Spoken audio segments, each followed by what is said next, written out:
Aksi arogan pengendara motor tendang traffic cone di Bundaran HI Jakarta yang sudah disiapkan untuk Car Free Day.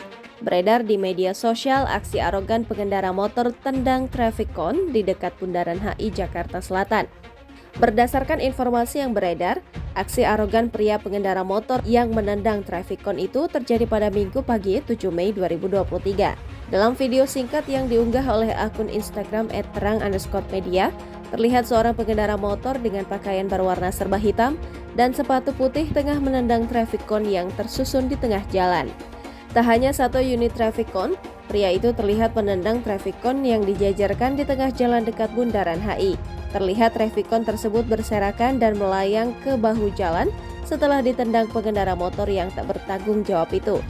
Bahkan pengendara motor itu melakukan aksinya tanpa mengenakan helm.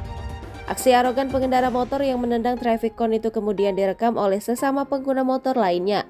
Rekaman video tersebut kini beredar luas dan menjadi perbincangan hangat di media sosial. Tak sedikit warganet yang geram dengan aksi pengendara motor yang semena-mena itu.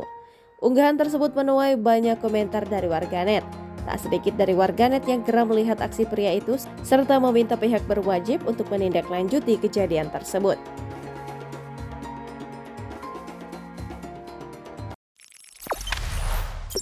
Jangan lupa subscribe, share, komen, dan like ya!